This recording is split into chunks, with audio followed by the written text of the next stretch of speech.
Karena hari ini kita akan ngebahas gimana sih kita menemukan pasangan hidup yang sepadan, gimana sih kita membangun relasi dengan pasangan kita, dan gimana sih mengetahui apakah dia orang yang tepat buat kita.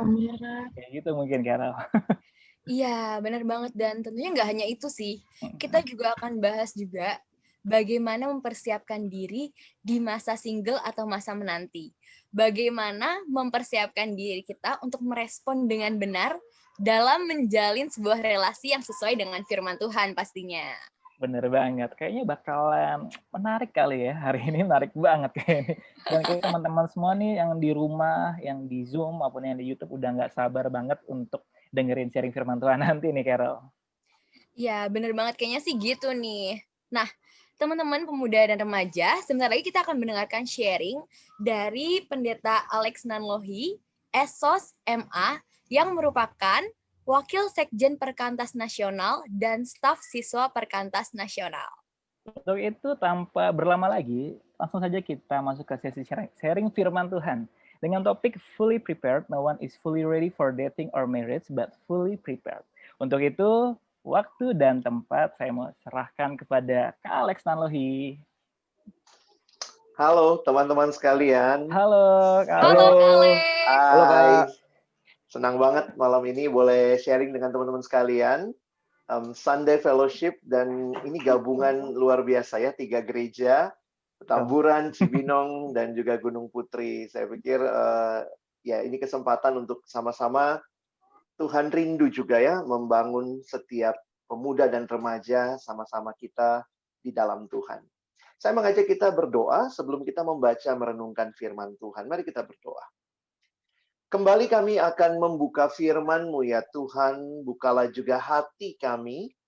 Jadikanlah hati kami seperti tanah yang baik, supaya ketika benih firman Tuhan ditaburkan, boleh sungguh-sungguh berakar, bertumbuh, dan juga berbuah nyata di dalam hidup kami. Berkati hamba-Mu yang menyampaikan, setiap kami yang mendengar, dan juga diskusi di antara kami. Tuhan tolong agar kiranya melaluinya kami boleh semakin mengerti kehendak-Mu dan juga boleh hidup di dalam kehendak Tuhan secara khusus di dalam kami membangun relasi yang Tuhan berikan juga kepada kami dalam relasi dengan lawan jenis secara khusus. Kami menyerahkan waktu ke depan dalam nama Tuhan Yesus kami berdoa. Amin. Nah, teman-teman yang dikasihi Tuhan, saya coba siapkan presentasi PowerPoint buat kita malam hari ini. Dan saya berharap juga melalui pembahasan ini nanti kita bisa tanya jawab juga. Tentu tidak semua bisa langsung di-sharingkan begitu ya. Karena saya pikir namanya bicara relasi ini ya, ini perjuangan seumur hidup begitu ya. Jadi karena itu saya berharap teman-teman juga boleh terus di dalam Tuhan berdoa, bergumul, dan juga tentunya semakin bertumbuh di dalam Tuhan. Ya, tema yang menarik malam hari ini kita bicara fully prepared. Ya, nggak ada sebenarnya yang benar-benar fully prepared ya, tapi kita mesti siap sedia karena dalam pengertian ini adalah sebuah perjalanan. Saya melihat perjalanan hidup rohani kita sebagai sebuah perjalanan yang di dalamnya teman-teman dan saya sedang terus menapaki kehidupan yang Tuhan berikan kepada kita. Nah, ada bagian firman Tuhan yang saya ingin tampilkan mengawali kita sama-sama belajar malam hari ini ya. Nah, mungkin banyak yang merasa, di Alkitab tuh ada nggak sih tentang hubungan relasi seperti itu ya. Nah, kita lihat di Amsal 30 ayat 18 sampai ayat yang ke-19. Ada 3 hal yang mengherankan aku. Bahkan ada 4 hal yang tidak ku mengerti. Ya, ini kata penulis Amsal. Jalan Raja Wali di udara, jalan ular di atas cadas, jalan kapal di tengah-tengah laut, dan jalan seorang laki-laki dengan seorang gadis. Wah, ini maksudnya apa sih? Ya, tapi waktu memperhatikan ini menunjukkan kepada kita bahwa memang di dalam relasi itu, mungkin kalau bahasa sederhananya nggak ada teorinya gitu kali ya, bahwa itu sesuatu yang yang mengherankan, mengagumkan. Beda seperti ilmu pasti, di mana kalau ini maka hasilnya pasti ini gitu ya. Coba lihat dalam terjemahan yang lain, ini terjemahan bahasa Indonesia sehari-hari. Ada 4 hal yang terlalu sukar bagiku untuk dimengerti. Burung Raja Wali yang terbang di udara, kita nggak tahu dia GPS-nya mau kemana dia ya. Ular yang menjalar di atas batu karang, kapal yang berlayar di tengah lautan, dan sepasang muda-mudi yang sedang jatuh cinta. Jadi penulis Amsal sendiri mengakui ya, kadang sulit untuk dipahami dengan tuntas ya. Kita tentu akan melihat prinsip, tetapi nanti juga di dalam realitanya, tentu yang kita pegang prinsip, tetapi memang tidak ada teori seperti, mungkin sederhananya gini ya, ada orang ngomong, wih, gile, ceweknya cantik banget, cowoknya biasa aja gitu ya. Memang nggak ada teorinya, kalau yang cantik dapat yang ganteng banget, atau yang ganteng pasti dapat yang cantik. Cinta, relasi tidak demikian adanya. Nah, di dalamnya unik, dan di dalamnya juga saya pikir kita harus melihat dengan terbuka ya, bahwa many surprises yang Tuhan izinkan. Tapi apakah tidak ada prinsip? Saya tetap yakin ada prinsip. Nah, salah satu prinsip yang penting di dalam relasi yang saya ingin kita pelajari malam hari ini adalah tentang prinsip love. Ya, mari kita lihat sebentar tentang prinsip ini, karena ini akan menjadi dasar yang sangat kokoh untuk relasi yang kita bangun. Sebenarnya ini berkaitan dengan semua relasi ya tentunya ya. Tetapi secara lebih khusus kita mau memikirkan, menerapkannya di dalam relasi dengan pasangan hidup kita. Atau relasi lawan jenis kalau boleh dipakai istilah itu ya. Nah, malam ini Kak Alex ingin mengajak kita belajar dari 1 Yohanes pasal 4 ayat 9 sampai 10. Saya sudah tuliskan ayatnya ada di screen sehingga teman-teman silahkan bisa mengikuti. Saya bacakan buat kita. Dalam hal inilah kasih Allah dinyatakan di tengah-tengah kita, yaitu bahwa Allah telah mengutus anaknya yang tunggal ke dalam dunia, supaya kita hidup olehnya. Inilah kasih itu, bukan kita yang telah mengasihi Allah, tetapi Allah yang telah mengasihi kita, dan yang telah mengutus anaknya sebagai pendamaian bagi dosa-dosa kita. Teman-teman perhatikan sebentar ayat 10-nya ya. Inilah kasih itu. Bukan kita yang telah mengasihi Allah, tetapi Allah lah yang telah mengasihi kita. Jadi menarik untuk kita perhatikan kalau kita membaca ayat 10 tadi, kita melihat bahwa ketika berbicara kasih, ketika berbicara love, maka Alkitab menyatakan kasih itu dimulai dari Allah. Dan nanti kalau teman-teman lanjut sedikit, ke bawah ada ayat 16, bahkan dikatakan Allah adalah kasih. Nah, ini menarik untuk kita perhatikan, karena ketika dunia mau bicara tentang kasih, apa standarnya? Dan kita bersyukur sebagai umat Tuhan, kita punya firman Tuhan, kitab suci, kita punya Tuhan Yesus yang menjadi standar bagi kita, di mana kalau kita mau bicara kasih, lihatlah, kasih itu dimulai dari Allah, dia nyatakan di dalam firman, dan dia genapkan melalui kehadiran Tuhan Yesus Kristus. Teman-teman, kalau mau belajar tentang kasih, bukan belajar dari drama Korea, ya. Mari belajar dari kitab suci. Mari belajar dari Allah sendiri, because God is love. Dan yang menarik untuk kita perhatikan, ketika Alkitab berbicara tentang kasih, nah teman-teman lihat sebentar ya, di dalam perjanjian baru secara khusus, hampir setiap kali istilah kasih muncul, kasih Allah itu muncul, selalu dikaitkan dengan tindakan yang Allah lakukan, yaitu mengutus anaknya. Alex ulangi ya. Hampir setiap kali Alkitab Perjanjian Baru berbicara tentang kasih Allah, maka Alkitab berbicara tentang Allah mengutus anaknya. Perhatikan ayat yang kita baca tadi ya. Lihat. Dalam hal inilah kasih Allah dinyatakan di tengah-tengah kita. Bagaimana? Allah tidak memberikan kepada kita definisi. Kasih itu adalah sebuah perasaan yang begini, begini, begini. Allah tidak memberikan kepada kita definisi kasih. Tetapi yang dinyatakan ketika Alkitab berbicara kasih, maka ditunjukkan apa yang Allah lakukan. Dan hampir selalu berkaitan dengan Allah mengutus anaknya. Perhatikan ayat 10. Demikian juga bukan kita yang telah mengasihi Allah, tapi Allah yang telah mengasihi kita. Bagaimana? Apa yang dilakukan? Dan yang telah mengutus anaknya. Setiap kali bicara kasih, itu dijelaskan dengan apa yang Allah lakukan, yaitu mengutus anaknya. Karena itu kita seringkali kalau mungkin membaca atau melihat ada semboyan yang mengatakan love is a verb. Kasih itu adalah kata kerja karena dikaitkan dengan tindakan Allah mengutus anaknya. Teman-teman masih ingat ya ayat yang terkenal? Yohanes 3 ayat 16. Karena begitu besar kasih Allah akan dunia ini. What next? Allah nggak kasih definisinya. Kasih Allah yang besar itu adalah sebuah perasaan yang... Tapi dikaitkan dengan karena begitu besar kasih Allah akan dunia ini. Sehingga ia telah mengaruniakan anaknya yang tunggal. Supaya setiap orang yang percaya kepadanya tidak binasa, melainkan beroleh hidup yang kekal. Jadi saya menyimpulkan bahwa ketika bicara kasih, Allah bicara tindakan yang dia lakukan. Inilah bukti kasih Allah, yaitu Allah memberikan anaknya.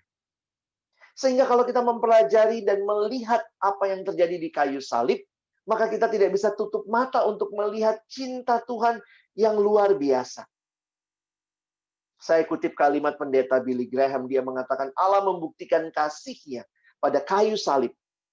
Ketika Kristus digantung, berdarah, dan mati. Itulah saatnya Allah berkata kepada dunia, I love you. Aku mencintaimu. Sehingga ada satu kutipan yang dituliskan oleh hamba Tuhan bernama John Stott. Ini dalam bahasa Inggris karena indah ya permainan katanya dalam bahasa Inggris. Kalau diterjemahkan sudah kehilangan ya. If we are looking for a definition of love, we should look not in a dictionary, but at Calvary. Mau tahu apa itu kasih? Ya bukan lihat di kamus, tapi lihatlah apa yang Allah lakukan bagi kita di Kalvari. Di situ Allah memberikan anaknya yang tunggal, Yesus Kristus bagi kita. Teman-teman, Allah memberikan anaknya bagi kita. Apa tujuannya? Kembali ke ayat yang kita baca tadi. Perhatikan ayat 9 mengatakan, supaya kita hidup olehnya. Perhatikan ayat yang ke-10 mengatakan, sebagai pendamaian bagi dosa-dosa kita. Teman-teman, karena itu saya melihat ini tindakan kasih yang sungguh luar biasa yang Allah nyatakan. Dan perhatikan baik-baik. Kasih sejati memikirkan bukan dirinya sendiri. Bukan diri orang yang mengasihi. Tetapi ketika kasih yang sejati itu dinyatakan dengan benar-benar peduli. Apa yang dialami oleh yang dikasihi. Fokus kasih bukan diri kita, tapi orang yang kita kasihi. Itulah yang dinyatakan melalui karya Allah di dalam Kristus di kayu salib. Tuhan tidak mengasihi kita supaya dia dapat sesuatu dari kita. Tapi dia mengasihi kita dan dia memberikan segalanya bagi kita. That is the true love. Makanya ada yang bilang sebenarnya bahasa Indonesia itu paling gampang menjelaskan kasih. Ya, dibanding bahasa-bahasa lain di dunia, katanya bahasa Indonesia itu paling gampang menjelaskan kasih ya. Apa itu kasih? Kasih, ya kasih. Ya, apa itu kasih? Kasih, ya kasih. Love is giving, memberi. Love is not taking. If love is taking, that is not love. That is rampoking, teman-teman. Ya, tetapi love is giving, di mana Allah memberikan anaknya yang tunggal. You want to learn about love? Look at Calvary. Apa yang Allah berikan bagi kita? Dia memberikan yang terbaik, yaitu anaknya. Bukan untuk dirinya, supaya dia dapat sesuatu dari kita. Tuhan tidak merampok apa-apa dari engkau dan saya.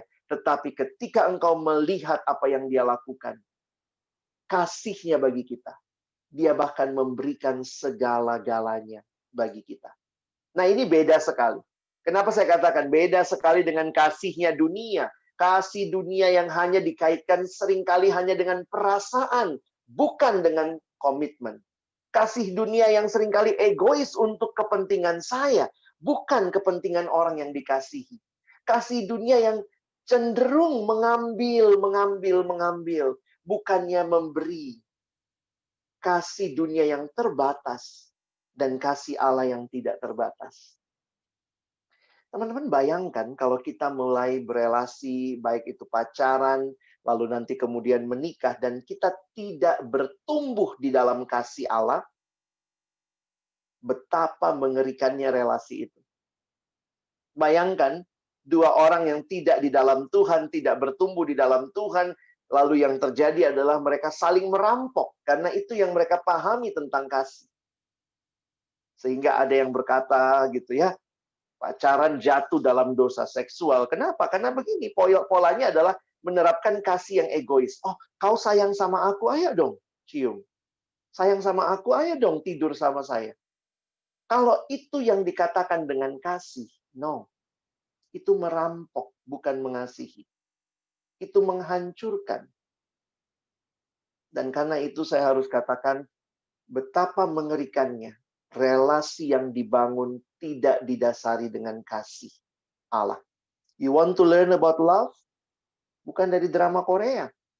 Bukan dari sinetron. Tapi lihatlah apa yang terjadi di Kalvari. Sehingga ketika seorang datang dalam konseling, seorang anak pemuda, dan dia cerita bagaimana dia dan pacarnya, dia bilang, ya ini pemudi yang datang ya, dia bilang, pacarku minta Kak, kalau betul saya mengasihi dia, mana buktinya? Saya bilang, terus apa yang terjadi? Dan mereka melakukan keintiman fisik yang tidak seharusnya dilakukan. Dan kemudian dia sangat merasa bersalah, sangat merasa jijik, kotor. Dan saya bilang, kalau benar-benar pacarmu peduli sama kamu, dia sungguh-sungguh mengasihimu, harusnya dia jaga kamu kudus sampai altar pernikahan. That is the true love. Kalau kasih yang hanya sekedar ngambil untuk kepentingan diri, sebenarnya bukan itu kasih yang sejati. Nah, teman-teman, ini saya bahas agak panjang karena saya pikir ini yang perlu jadi dasar ya. Termasuk juga di dalam kasih itu ada pengampunan, di dalam kasih ada kesabaran, ada kemurahan hati. Ini semua terkait di dalam kasih yang kita sebenarnya tidak dapat dari kasih dunia. Nah, karena itu waktu teman-teman membangun relasi ya, kalau orang nanya, gimana? Harus dengan siapa saya berpacaran? Kalau kalian perhatikan di Alkitab, kata sepadan sebenarnya konteks paling dekat, baca Kejadian pasal 2, sepadan itu di situ muncul istilah pertama kali, itu kaitannya ketika Adam sudah memberi nama semua hewan. Lalu kemudian dia mengatakan, Alkitab menuliskan, namun baginya tidak ditemui penolong yang sepadan. Teman-teman kalau lihat ayatnya, kalau kalian kitab PA dengan baik, sepadan menurut Alkitab itu dari Kejadian 2 apa? Sepadan itu adalah sama-sama manusia sebenarnya gitu ya. Karena ketika itu Adam memberi nama seluruh hewan, lalu dia nggak menemukan yang persis seperti dia. Makanya Alkitab bilang nggak ada penolong yang sepadan. Lalu kemudian Tuhan membawa Hawa, dan kita menghayati bahwa itulah penolong yang sepadan bagi Adam. Berarti apa sepadan itu? Ya sama-sama manusia. Kalau bicara pernikahan ya lawan jenis begitu ya.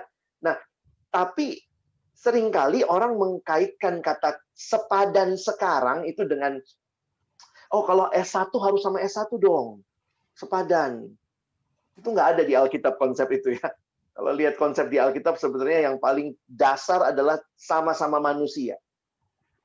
Kalaupun saya boleh tambahkan dari konteks love tadi, mungkin lebih tepat kalau saya katakan sama-sama bertumbuh di dalam kasih Tuhan.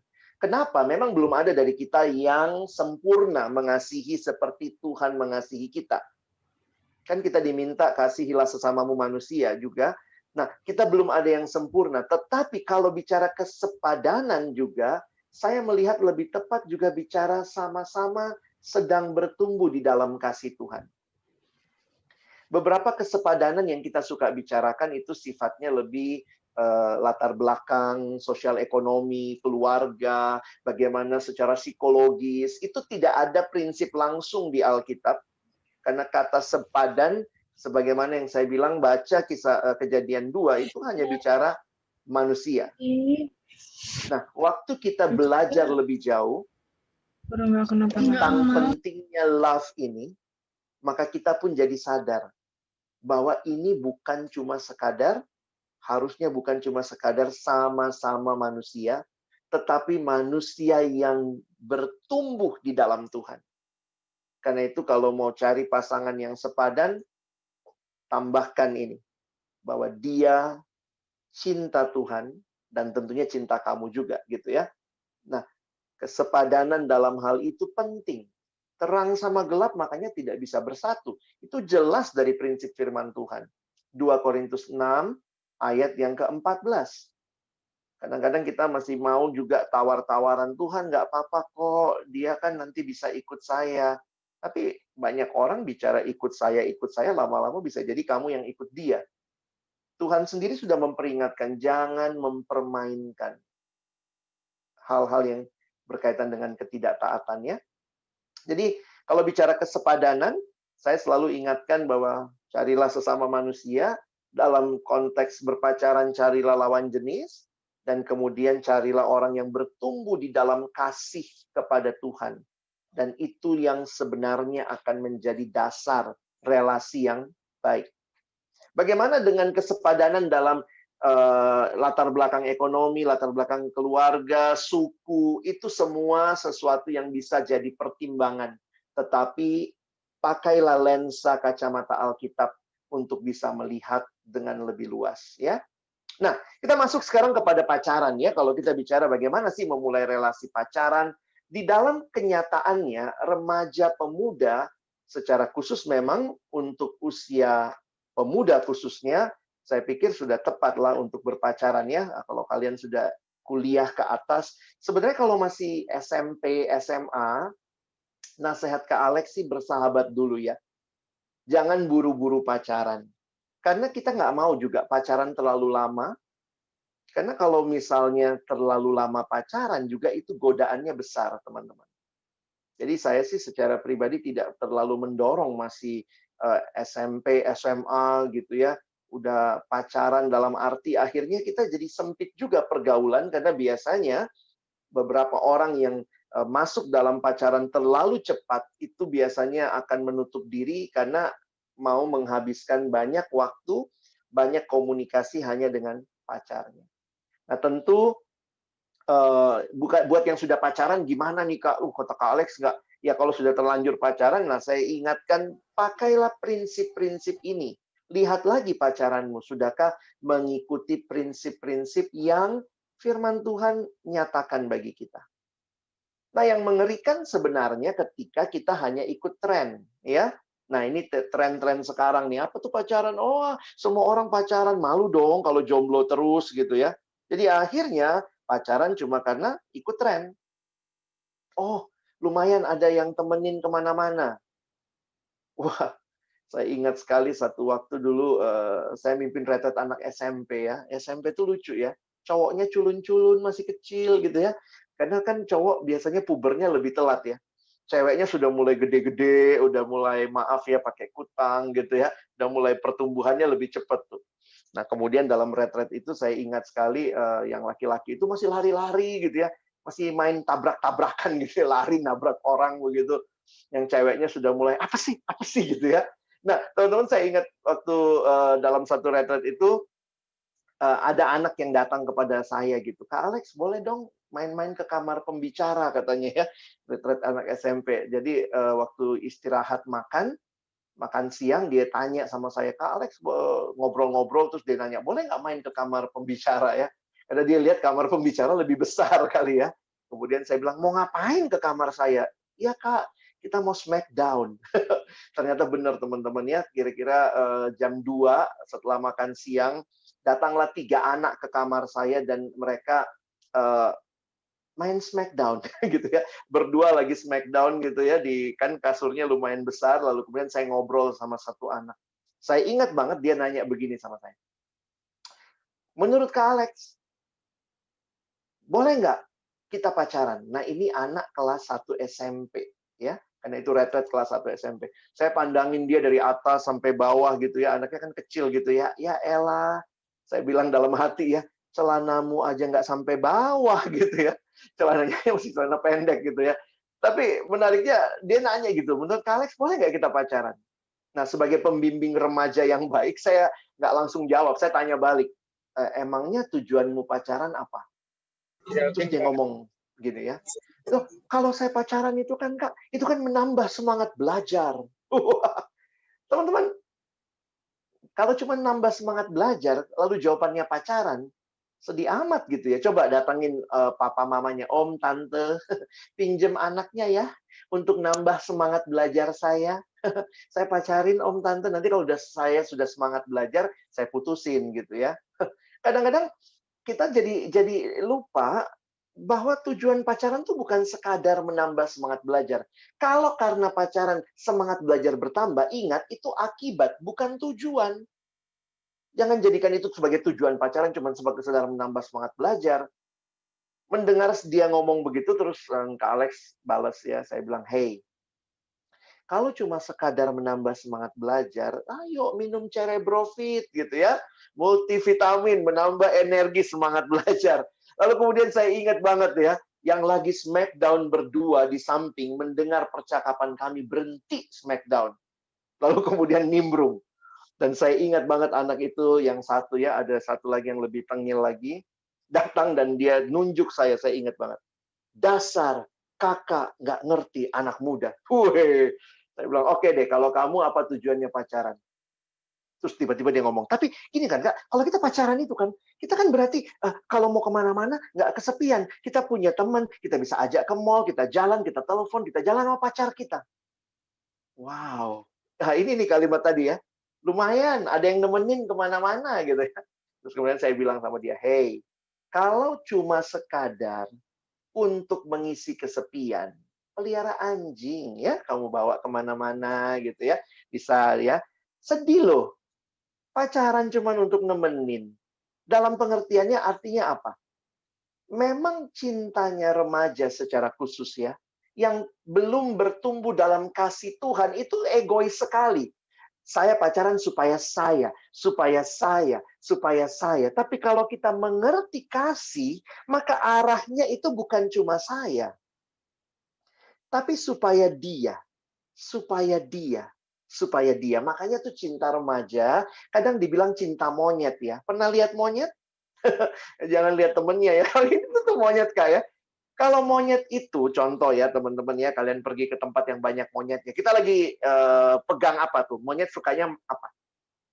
Kadang pisang, kacang gitu ya. Nah bayangkan, kalau kita lagi makan pisang atau kacang, dan ada monyet di sekitar situ, mungkin dia akan datengin deket kita, deket-deket, lama-lama makin deket. Dan kalau kita kasih sama dia, habis kita kasih pisangnya atau kacangnya, apa yang terjadi? Monyetnya lari, pergi. Itu biasanya begitu. Mungkin kamu bilang, monyet, please stay with me. I want to have dinner with you. Gitu ya. Saya mau makan bareng monyet. Tapi begitu monyet dapat itu, dia pergi. Saya pikir itu kali ya cinta yang egois digambarkan kayak monyet. Saya nggak peduli kamu. Saya yang peduli sama apa yang saya dapat. Sehingga ada pendapat, ya udah, kalau nggak asik putus aja. Serius banget sih mikirnya. Kolot banget gaya pacarannya, ke gereja bareng, ibadah, kebaktian, apaan sih? Nah ini banyak definisi yang diberikan nih. Ada yang bilang pacaran itu punya teman dekat yang tetap. Ya sama aja dengan TTM, HTS-an. Terus apa bedanya sama persahabatan? Dan juga banyak yang terjebak dalam friend zone. Ya. Nah, ini menarik, nanti Kak Alex juga singgung sedikit ya. Ada juga yang bilang, oh pacaran itu relasi khusus dengan doi yang mengasihi dan dikasihi. Tapi nggak usah mikir jauh-jauh sampai pernikahan. Tapi ada yang berkata juga pacaran itu satu langkah yang penting sebelum pernikahan. Hanya dengan orang yang sudah dipertimbangkan serius untuk menjadi calon istri dan suami. Isinya adaptasi dan penjajakan terakhir. Sebenarnya kalau lihat ini yang mana yang benar ya? Ya, saya pikir ya, kalau kita di dalam Tuhan, harusnya sih kita mengerti bahwa apapun yang kita lakukan harusnya ada tujuan yang jelas. Dan di dalam Alkitab, kita akan melihat sebenarnya ada konsep yang penting tentang pernikahan dan persiapan sebelum itu. Nah, Kak Alex ingin menempatkan bahwa pacaran yang tepat menurut konsep Kristen sebenarnya bukanlah tanpa tujuan, tapi tujuannya adalah untuk pernikahan. Jadi kadang-kadang kalau ditanya gitu ya, siap nggak berpacaran? Mungkin kalau kita mau tanya lebih jauh, siap nggak masuk dalam pernikahan? Dan ini persiapannya menuju ke pernikahan. Kenapa saya cukup strict dengan hal ini? Karena saya banyak takutnya begini teman-teman ya. Ketika orang tidak membingkai pacarannya dengan tujuan yang benar, yang terjadi apa? Pacaran cuma having fun, cuma ngisi kesepian, cuma nambah semangat belajar, bahkan tidak jarang relasi pacaran jatuh dalam dosa. Main-main dengan hubungan keintiman fisik. Kenapa? Kan nggak ada tujuannya. Tujuannya cuma ngisi kesepian. Grepe-grepe dikit lah, nggak apa-apa lah. Tapi kalau kita jelas tujuan pacaran adalah pernikahan. Dan karena pernikahannya kudus, pacarannya juga harus kudus. Makanya kenapa saya harus katakan bingkailah pacaran itu dengan bingkai yang tepat. Supaya kita pun tidak bermain-main dengan pacaran itu. Teman-teman, saudara-saudara dari agama seberang ada yang tidak setuju dengan pacaran karena takutnya. Ini yang mereka takutkan, katanya pacaran itu membuat orang jatuh dalam zina. Saya pikir banyak orang Kristen juga ketika tidak membingkai pacarannya dengan baik. Maka pacaran hanya jadi kesempatan menikmati persinahan. Yang di dalamnya rasanya, ya kan dia bukan istri saya, bukan suami saya. Icip-icip dikit lah Kak, kolot amat sih pacarannya. Saya waktu membaca 1 Korintus 10, ada kalimat bahwa baik engkau makan maupun engkau minum, lakukanlah segala sesuatu untuk kemuliaan Tuhan. Waktu Kak Alex merenungkan ayat itu, saya katakan, Tuhan kalau hal yang receh amat, kata anak sekarang ya, makan itu kan receh, makan, minum, itu mah hal yang very routine. Kalau makan dan minum saja harus untuk kemuliaan Tuhan, apalagi pacaran. Masa pacaran untuk keenakan, kesenangan diri? Kalau makan dan minum saja harus dibingkai dengan perspektif for the glory of God, maka harusnya pacaran pun kita makin pahami dengan baik. Sehingga apa yang menarik tentang pacaran ini dalam Alkitab? Sebenarnya di Alkitab tidak ada ayat yang bicara spesifik tentang pacaran, karena kita dapat Alkitab kita dalam konteks budaya orang Yahudi yang tidak mengenal pada masa itu istilah pacaran. Ya, jadi karena itu kalau kita perhatikan mereka mengenalnya yang namanya pertunangan, perjodohan. Tetapi bagi kita kalau kita perhatikan sebenarnya prinsipnya sama. Masih ingat orang tua Yesus, Maria dan Yusuf, mereka telah bertunangan. Tetapi dikatakan mereka belum hidup sebagai suami istri. Itu kebiasaan pada waktu itu, sebelum orang itu resmi jadi suami istri, mereka pun melalui tahap yang namanya pertunangan. Setelah mereka dijodohkan oleh orang tua, mereka ditunangkan. Nah, sebenarnya pertunangan itu sudah dianggap sesakral pernikahan, karena itu tidak boleh melakukan hubungan seks. Makanya ketika Yusuf tahu Maria mengandung di masa pertunangan itu, Injil Matius pasal pertama menulis, Yusuf berniat menceraikan Maria diam-diam. Tetapi kemudian malaikat menampakkan diri dan berkata, jangan ceraikan dia, Maria mengandung dari Roh Kudus. Karena itulah kalau kita perhatikan, teman-teman bisa melihat bahwa pertunangan itu apa sebenarnya fungsinya. Di dalam kehidupan masyarakat Yahudi, pertunangan itu menjadi kesempatan mengenal. Ya, kesempatan mengenal sebelum mereka hidup sebagai suami istri yang sah, yang memang sudah sebenarnya pertunangan itu udah dianggap sah juga ya, makanya itu satu tahap yang sangat berbeda dengan konsep kita. Tapi yang saya mau garis bawahi, di dalam masa itu ada masa mengenal.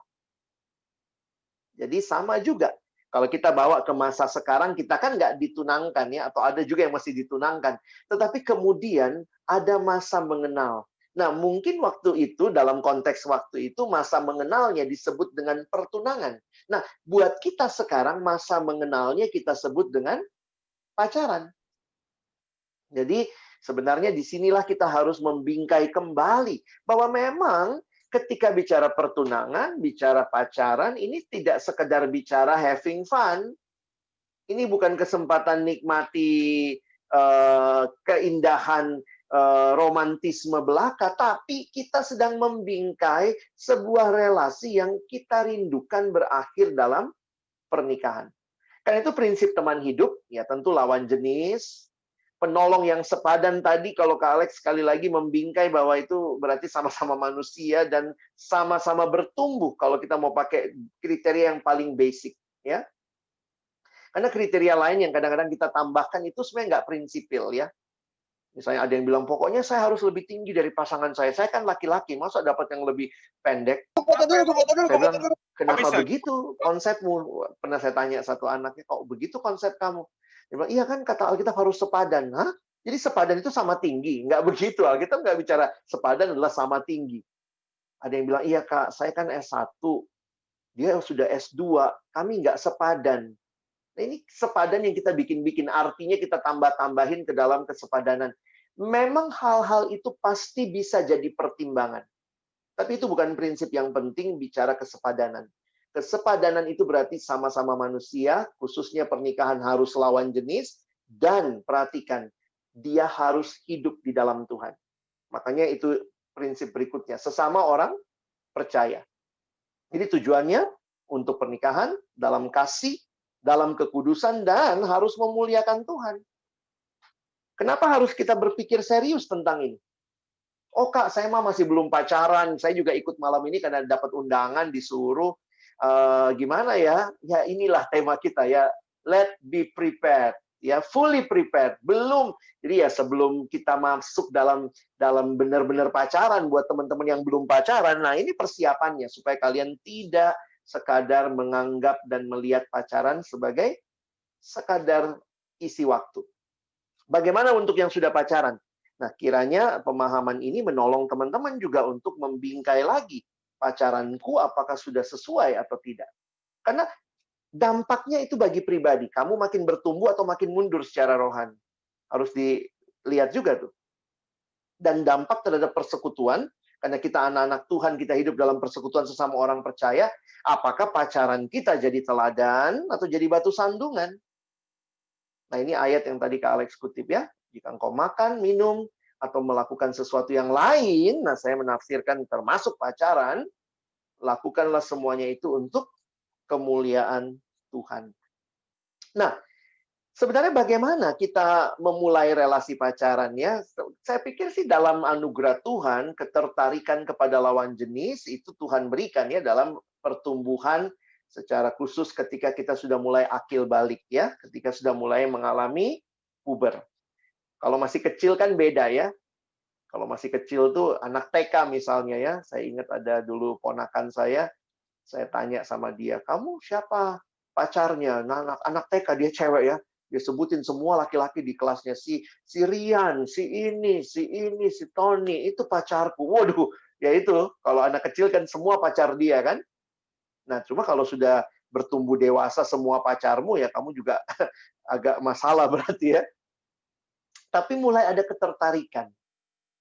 Mulai susah tidur, mikirin ya. Kita sayang sama seseorang, kita seneng lihat dia.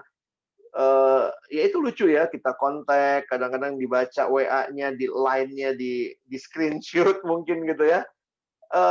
mulai nggak bisa tidur, mulai mikirin, mulai cari-cari perhatian begitu. Saya pikir itu bagian di mana dinamikanya ya, perasaan suka itu. Nah, kenapa orang bisa suka? Sebenarnya secara penelitian akademis itu banyak faktor. Jadi bukan cuma satu faktor. Makanya memang sulit dijelaskan ya. Cinta itu susah dijelaskan hanya dengan satu faktor. Kalau X maka Y, nggak seperti itu ya. Ada yang tertarik karena penampilan. Ya, penampilan misalnya ya cantik, rapi, tampan. Saya pikir semua kita senang yang teratur, yang indah ya. Saya pikir itu adalah anugerah Tuhan karena kita diciptakan segambar dengan Tuhan. Ada yang tertarik mungkin karena kesamaan, similarities, ya. Wah, kita sama-sama suka bola, Kak, jadi ngobrolnya nyambung. Oh, oke. Ada yang complementary, saling melengkapi. Iya, Kak, dia jago banget main pianonya. Nah, pas saya bisa nyanyi, Kak, nggak bisa main piano. Nah, kompak tuh, masuk ya, misalnya gitu.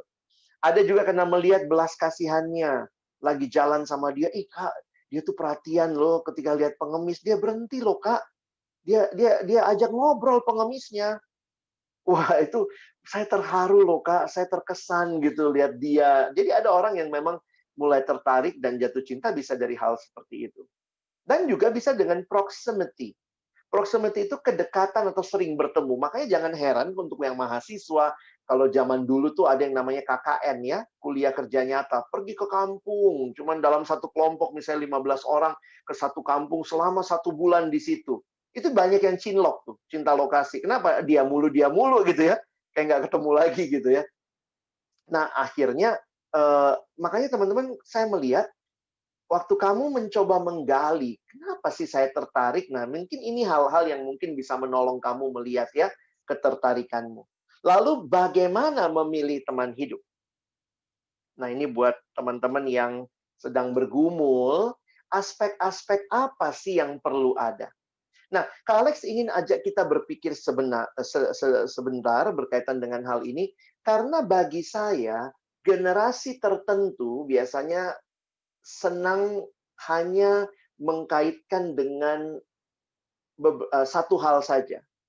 Misalnya ya, ini kan generasi apa ya, sekarang banyak banget istilahnya buat kalian ya, generasi baper lah, bucin lah gitu ya, generasi yang lagi. Tapi apapun istilah yang dikatakan, saya coba melihat kenapa itu yang dikaitkan dengan kalian.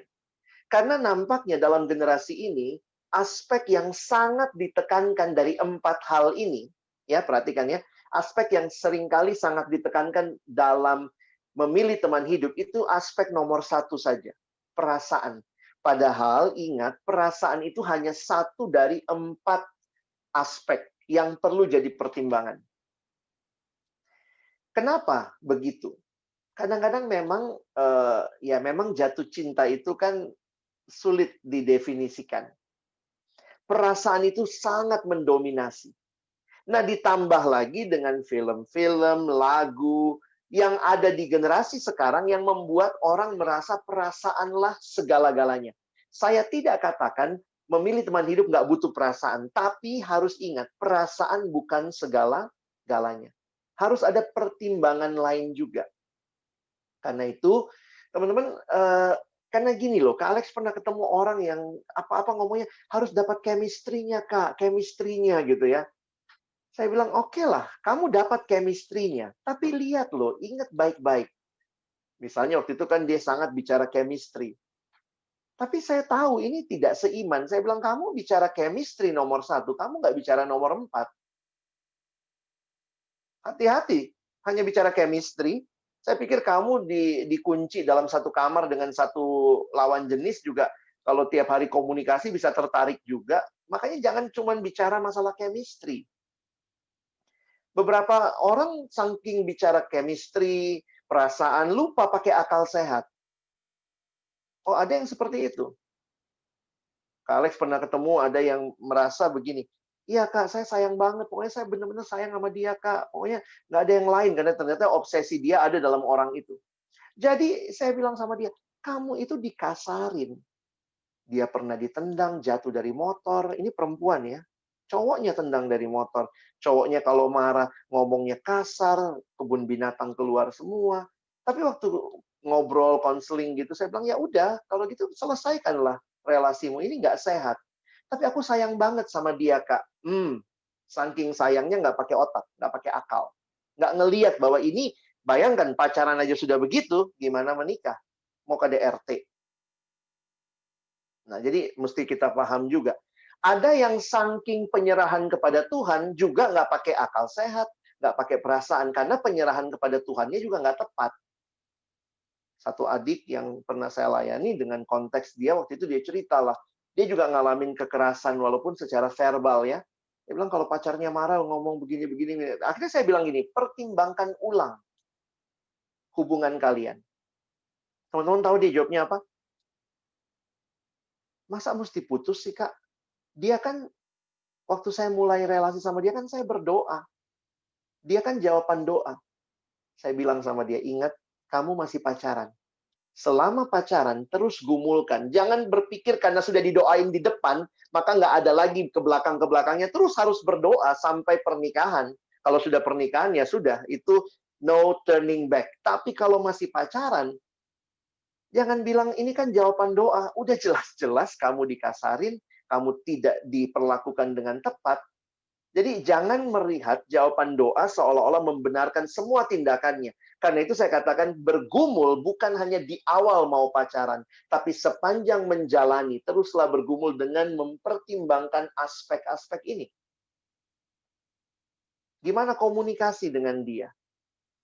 Ya, ini manusia, bukan barang, harus ada komunikasi. Jadi akal sehat dipakai, perasaan dipakai, komunikasi, penyerahan sama Tuhan. Ini harusnya membingkai kita memilih teman hidup. Jadi saya harap teman-teman jangan terjebak hanya lihat satu, tapi harus lihat semuanya, ya. Dan mungkin lebih lanjut sebagai bagian terakhir, karena beberapa hal saya pikir nanti kalian bisa baca, materinya sudah dibagikan juga. Buat teman-teman yang sedang bergumul, tahapannya seperti apa? Sebenarnya kalau bicara tahapan, sekali lagi ya, sebenarnya nggak ada teorinya saklek-saklek banget gitu ya. Tapi saya coba menggumulkan bagi kita orang percaya, tentu, tanda kutip ya, yang pertama, kamu mesti punya prinsip. Jadi disinilah kamu bicara kriteria. Tentu yang seiman. Yang pertama ya lawan jenis tadi ya, lawan jenis. Karena sekarang lawan jenis penting ya, jangan sampai, ya Kak, kami seiman, tapi kamu satu gender gitu, nggak bisa ya. Jadi lawan jenis, seiman, dan saya harus tambahkan, harusnya bertumbuh dalam kasih kepada Tuhan. Nah, sesudah kita mungkin bertemu dengan orang yang seperti ini, mari mulai doa pribadi. Nah, sesudah doa pribadi bagaimana? Tentunya carilah kesempatan bisa berbicara, bisa komunikasi, dan akhirnya dalam komunikasi itu makin mantap. Nah, ajaklah berdoa bersama, dan akhirnya mengambil keputusan.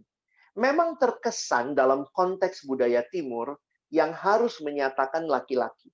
Sehingga misalnya yang mengajak doa bersama, ayo kita doa sama-sama misalnya, kan ditunggunya laki-laki dong yang harusnya mengajak. Tapi saya harus berpikir juga, bahwa kita terbuka ya, kalau apalagi kalau sudah dekat, harusnya kita bisa sama-sama bertanya, ini akan seperti apa hubungan kita.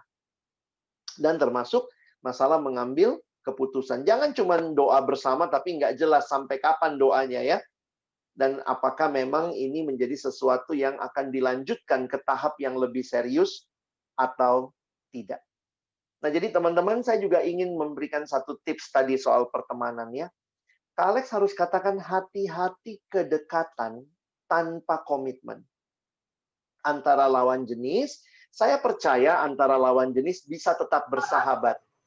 Tapi kalau sudah masuk ke dalam perhatian yang berlebihan, dan kalau itu tidak ada komitmen, kadang-kadang ada orang yang senang terjebak dalam friend zone. Iya, menikmati, ditanyain udah makan, apa kabar, gitu ya. Terus saya nanya, itu pacarmu? Bukan sih, Kak. Loh, kalau bukan pacar, kenapa perhatian sedalam itu? Dan ingat, itu membuat baper pasti. Jadi ketika akhirnya misalnya tidak ada relasi, tidak ada komitmen, ini relasinya mau disebut apa? Kalau teman, maka ada batasan. Jangan seperti itu berteman. Karena kamu akan membuat dirimu juga jadi baper sendiri. Dan kenapa itu penting? Karena waktu ada batasnya, kita jadi tahu. Karena relasi dekat lawan jenis tanpa komitmen itu cenderung menyakiti. Saya udah ketemu banyak kasus, banyak cerita, dan itu balik lagi cenderung menyakiti. Jadi Kak Alex ketemu dengan beberapa yang ngalamin, saya bilang, kenapa kau sakit? Iya Kak, dia dulu perhatian banget, tiba-tiba dia jadian sama orang itu. Saya bilang, dia pacaran sama kamu? Enggak. Tapi kami deket lah. Terus dia jadian, kan bukan pacarmu. Iya Kak, tapi dia kayaknya mengkhianati persahabatan. Jangan ngomong begitu ya. Saya juga harus katakan, kamu yang akhirnya tidak membuat batasan dengan baik. Nah, jadi ini kira-kira beberapa prinsip yang nanti waktu kita diskusi kita bisa lihat lagi ya. Mungkin ada hal-hal lain yang teman-teman juga sedang alami. Bagaimana kalau belum punya pacar? Ya bersyukur aja, nikmati waktu ini. Berdoalah seperti kebutuhan yang kita sadari, Tuhan, saya butuh teman hidup, pertemukan dengan orang yang tepat pada waktunya. Tidak usah buru-buru, pertimbangan dengan tepat, dan dalam waktu Tuhan, biarlah kamu siap menjalani masa pacaran dengan tujuan yang jelas, yang di dalamnya kamu bangun dalam kondisi relasi yang baik. Mungkin itu dulu dari saya. Terima kasih. Silakan kalau kita bisa sharing dan tanya jawab ya. Thank you. Iya, terima kasih Bang Alex buat sharing ya. Kita akan buka sesi tanya jawab ya, Karel ya. Iya, bener banget. Kita mungkin bisa buka sesi tanya jawab ya Kak Alex ya, langsung aja gimana? Iya. Ini di Slido sih banyak gitu yang ada nanya, tapi mungkin kami memberikan kesempatan buat teman-teman yang ada di Zoom dulu nih. Mungkin ingin ngobrol langsung dengan Bang Alex, pengen curhat langsung mungkin ya dengan permasalahannya. Ini ada ruangannya, silakan teman-teman. Boleh raise hand atau chat di Zoom. Mau tanya Kak gitu. Yang ada di Zoom ini ya. Iya. Ada yang mau? Jangan malu-malu karena teman-teman akan dapat hadiah loh kalau pertanyaan yang menarik. Ya, dipersilakan teman-teman buat yang mau ngobrol langsung sama Bang Alex nih. Atau mungkin Kak Jerry ada pertanyaan. Kayaknya Carol nih ya yang sedang.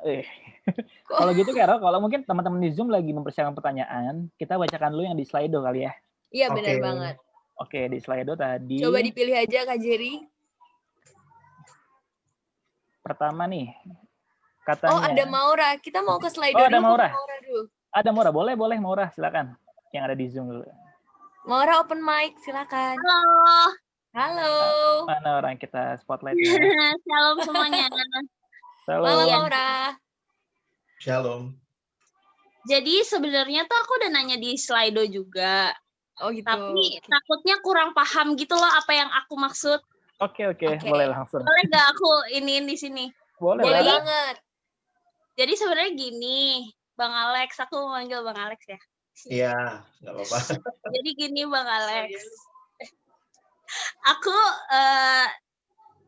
pernah beberapa kali pacaran, tapi tuh konsepnya tuh nggak sesuai.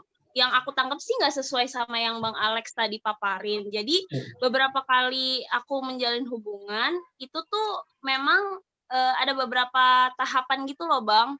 Jadi kayak aku kalau misalkan pacaran pas masa kuliah jadi mahasiswa gitu, ya untuk penyemangat supaya bisa lulus, terus habis itu dapat kerja, baru habis itu memikirkan untuk jenjang ke pernikahan. Apakah pikiran yang seperti itu salah? Terus komitmen seperti apa yang seharusnya terjalin gitu loh Bang? Saya melihat dalam tahapan kehidupan, pasti kan juga kita, ya misalnya gini, kalau teman-teman misalnya pacaran sekarang, mungkin kan pikirnya nikahnya masih lama gitu ya.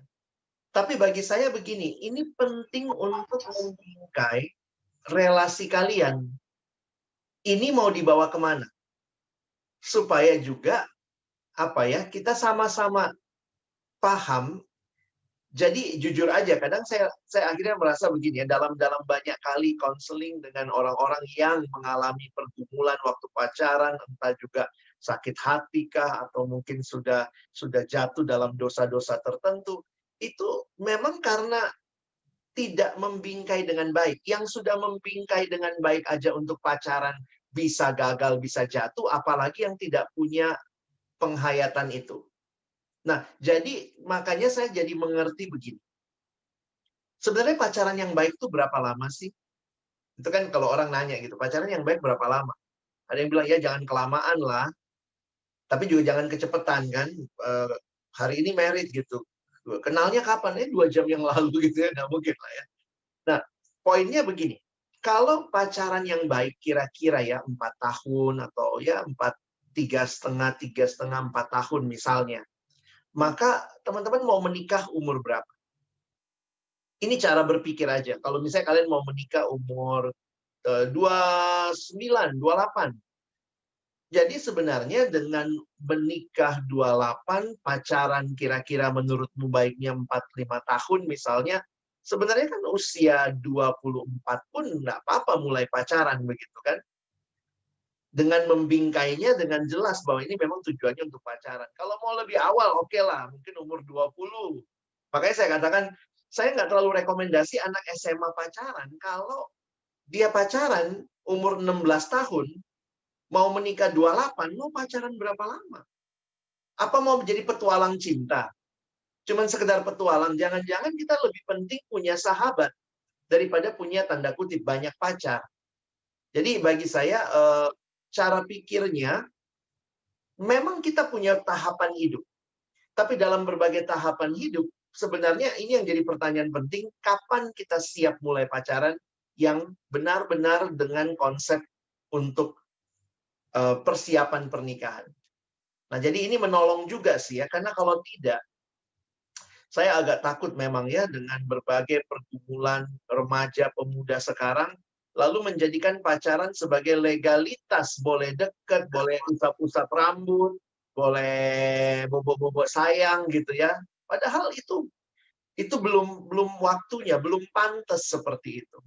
Kalau saya sih lihatnya begitu. Iya, thank you Bang Alex. Gimana Maura? Apakah ada yang mungkin masih bingung? Oke, terima kasih. Thank you para sudah bertanya. Oke, teman-teman yang ada di Zoom, masih adakah yang ingin berdiskusi secara langsung dengan Bang Alex? Yep. Kalau tidak ada, kita akan bacakan dulu kali ya di Slido ya, Carol ya. Ya, boleh-boleh. Ini ada di Slido, Bang. Dia nggak tulis namanya sih. Nggak apa-apa. Nggak apa-apa ya. Pertanyaannya gini, kalau kita merasa cocok secara perasaan, tetapi secara kedewasaan rohani belum sepadan, kira-kira perlu diuji lagi nggak? Dan gimana caranya? Dulu Bang. Oke, thank you ya. Ini menarik lah ya, karena banyak yang alami kayaknya seperti itu, dan saya sih bersyukur berarti teman-teman ada dengan orang-orang yang di dalam Tuhan. Paling tidak sama-sama orang percaya. Dari caramu bertanya, saya berasumsi tidak sepadannya, belum sepadannya dalam hal kedewasaan rohani ya. Nah, saya tetap menghayati dan melihat bahwa kerohanian pun sebuah perjalanan. Jadi karena ini perjalanan, belum ada dari kita yang sudah sampai di tujuan, sangat dewasa. Jadi pengalaman untuk bertumbuh bersama, biarlah itu yang kalian isi pacaran. Jadi buat teman-teman yang mungkin melihat gitu ya, aduh ini pasangan saya dia anak Tuhan sih, tapi belum sungguh-sungguh misalnya. Dia belum punya kerinduan baca Alkitab, belum punya kerinduan untuk ikut pembinaan, gimana dong Kak? Tapi dia ke gereja masih mau, misalnya gitu ya. Nah, saya pikir kita bisa terbuka untuk melihat bahwa kerohanian itu sebuah perjalanan. Nah, ini disinilah yang Alex bilang tadi ya, kadang nggak ada teorinya. Ada orang-orang yang pacaran lalu bertumbuh bersama, ada orang yang pokoknya dia bertumbuh dulu, ya. Atau ya gue pengen lihat dia bertumbuh dulu, nanti baru gue pacarin, kira-kira seperti itu ya. Nah, menurut saya itu sangat tergantung cerita masing-masing. Nah, tapi disinilah pentingnya, ini menurut saya, pentingnya peran komunitas. Ada abang-abang atau kakak rohani, ada pendeta, ada orang-orang yang mungkin secara rohani lebih dewasa, biarlah teman-teman menjadikan mereka sebagai teman-teman yang kita bisa dengar nasihatnya. Apalagi kalau orang itu kenal kalian berdua, saya pikir itu lebih baik. Nah, memang pada akhirnya keputusan itu kita yang ambil.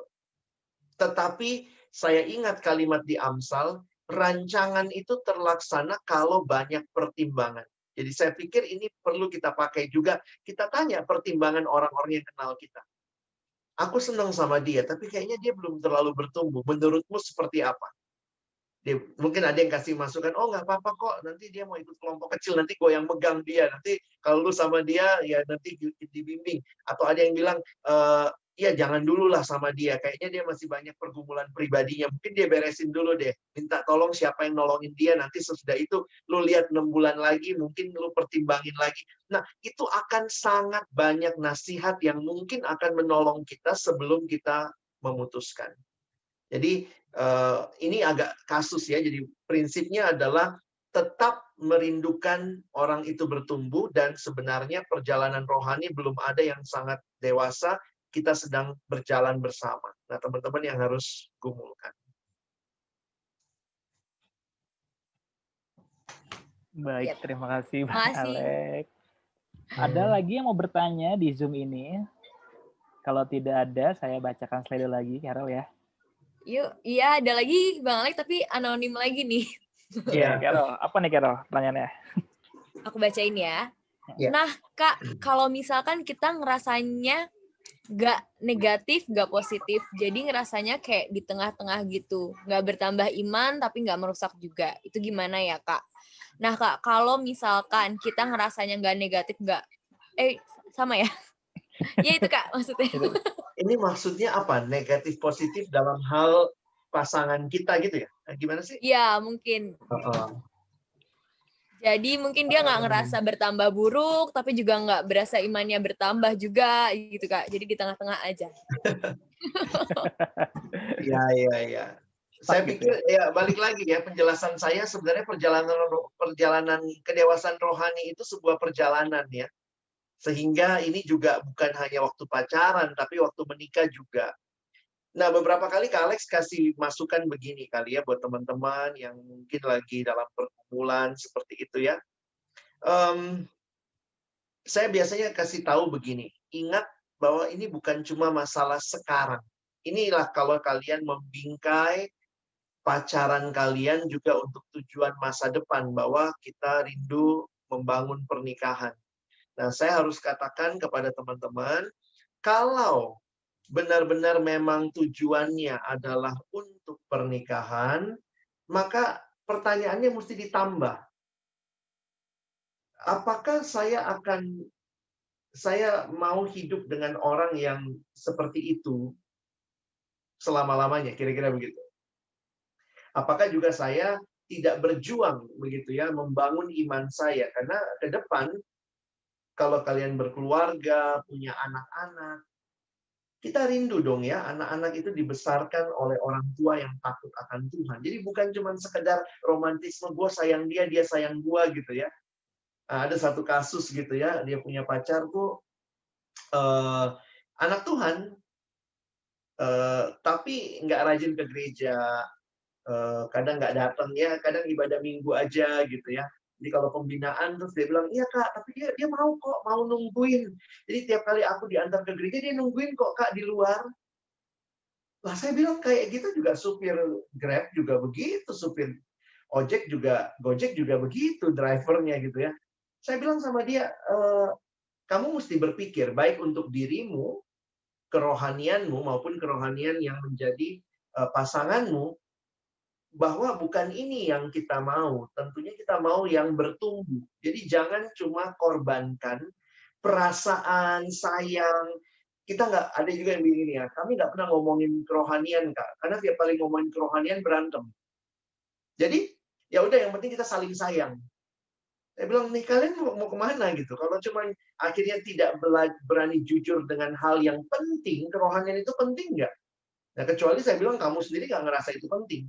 Yang penting dalam hidup pernikahan cuma perasaan. Jadi mau anaknya nanti agamanya apa, ikut siapa, anaknya nanti bagaimana pertumbuhannya, kenal Tuhan yang mana. Kalau kamu nggak peduli itu, maka kamu bingkailah pacaranmu dengan ketidakpedulian seperti itu. Jadi saya ngelihat tuh banyak sekali faktor yang terkait. Makanya jangan buru-buru, tapi juga kalau sudah masuk, ayo berjuang, bangun kerohanianmu, bangun kerohanian pasanganmu. Kira-kira begitu. Wah, thank you Bang Alex. Insight yang sangat bagus sekali. Yep. Kayaknya ada Makasih. lagi nih Carol nih. Ini banyak banget loh Um, Kak di Slido, kita tuh sampai Tiba-tiba bingung langsung milih. membludak nih Bang Alex. Iya, Oh, gitu ya. makasih buat teman-teman yang udah nanya. Tapi Thank you kalau mau banget. nanya langsung boleh banget. Iya nih kalau ada yang live di Slido dan ada di Zoom ini, boleh kok ngobrol langsung. Tapi mungkin Hmm. malu kali Bang ya, malu-malu. Ya, biasanya anonim itu kan, karena biasa kita kan suka cie-cie ya. Kalau ada yang Oh. nanya, cie. Yeah. Ini ada lagi nih bahkan dari teman gereja yang ada di sini, teman gereja lain nih, tapi ada kita juga, dia dari Ya, YouTube. Katanya, salah nggak sih Bang kalau kita berdoa tentang pasangan itu secara spesifik, baik dari sifat maupun dari fisik, gitu Bang? Oke. Sebenarnya nggak ada yang salah ya, Tuhan bilang mintalah ya, tapi mesti ingat gitu ya, pada akhirnya jangan kehendakku tapi kehendakmu yang jadi. Jadi pengalaman saya pribadi gitu ya, berdoa kadang sebenarnya bukan mintanya juga bukan dalam arti gini ya. Saya suka misalnya yang seperti ini, saya suka yang seperti ini. Jadi beberapa kali doa misalnya minta Tuhan mau yang seperti ini. Tapi akhirnya saya melihat dalam perjalanan saya pun memilih pasangan gitu ya, Tuhan menolong untuk melihat kayak gini ya, Tuhan kayak berbicara kepada saya, Lex, yang paling penting apa? Karena kadang-kadang ada hal-hal yang kita mau, kita jadi melupakan prinsip dasarnya. Sebenarnya yang paling mendasar adalah dia hidup di dalam Tuhan. Dia anak Tuhan, dia hidup di dalam Tuhan. Kalau mungkin tidak sesuai, saya pengennya dia dia orangnya tinggi, ternyata nggak tinggi seperti yang kita harapkan. Saya pengennya dia bisa main musik, nggak bisa main musik seperti yang kita harapkan.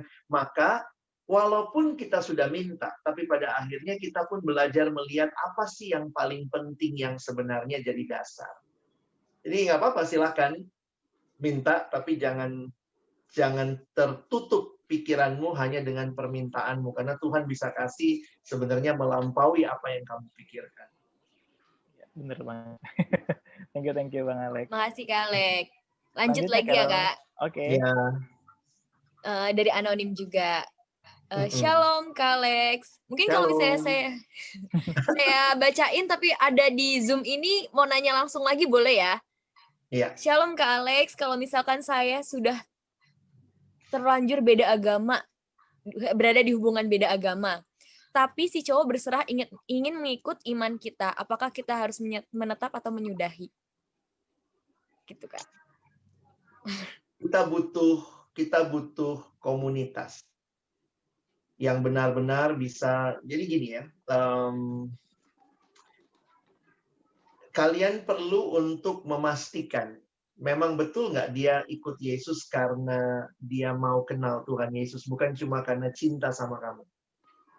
Karena kalau cinta sama kita saja jadi alasan utama, tentu itu bisa jadi jalan masuk. Tetapi kita perlu misalnya tolong serahkan dia kepada hamba Tuhan untuk dibimbing, benar-benar dia dibangun dalam iman.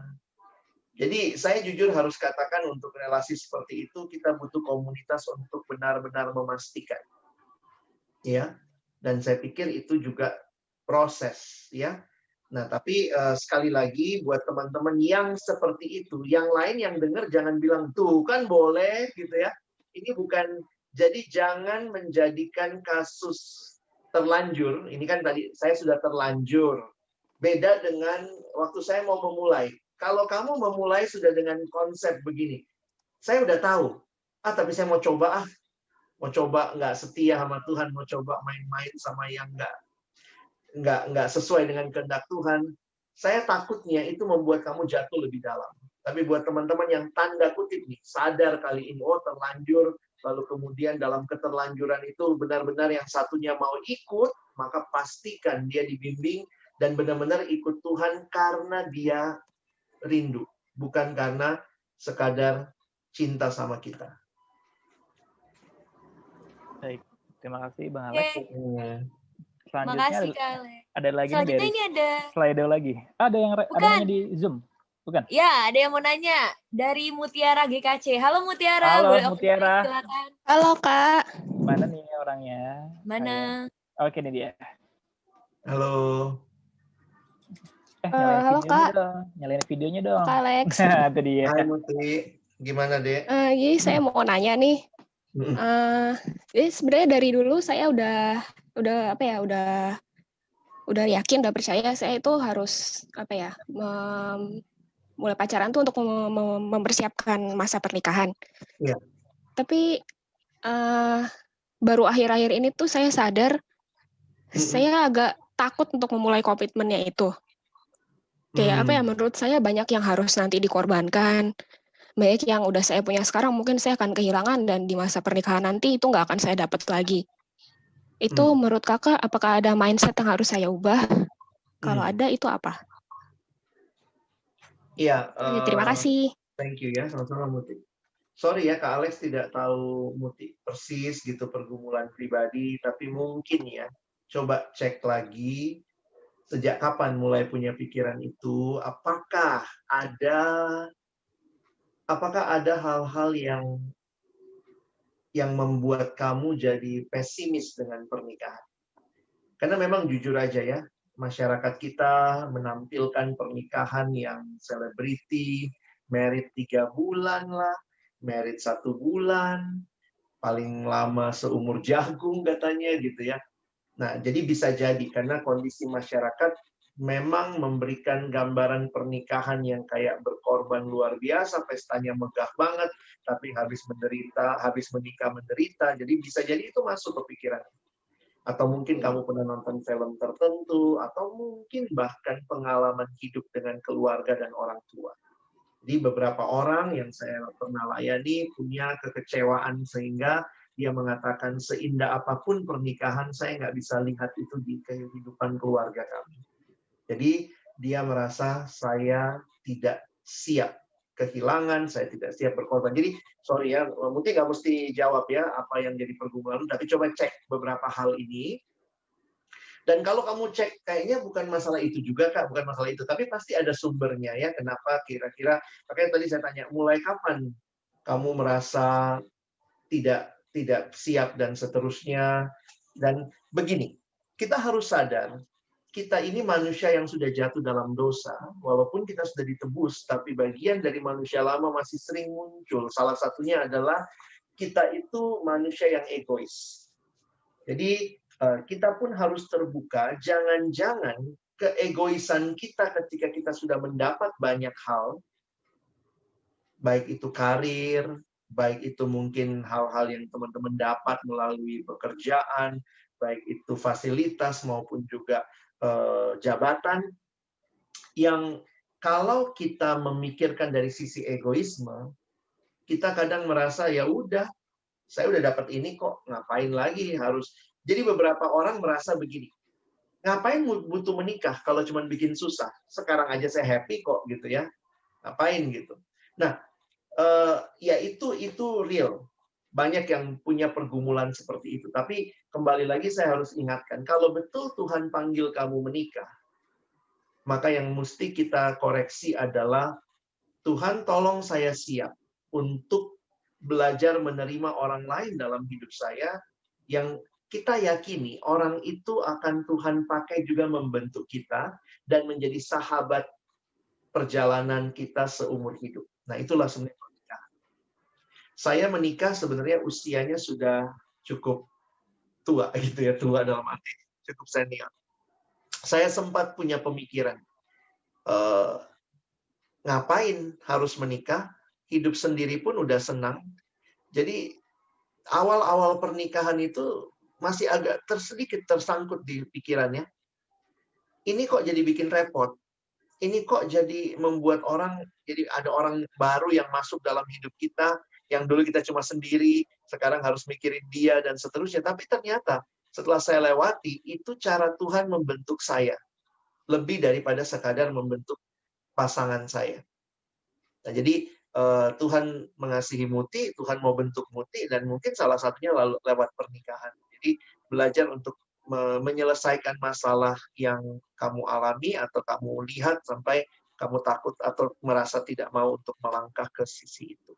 Mungkin begitu ya. Ya, terima Makasih, kasih, Kak. Bang Alex. Mutiara, sudah cukup? Ya, cukup. Cukup Makasih. ya, terima kasih Mutiara.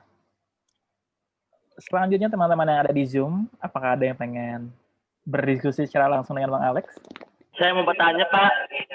Saya mau bertanya. Boleh, dengan siapa ini? Saya mau bertanya tentang pernikahan ya. Kalau Antoni Dianto. Ya, Antoni silakan. Kalau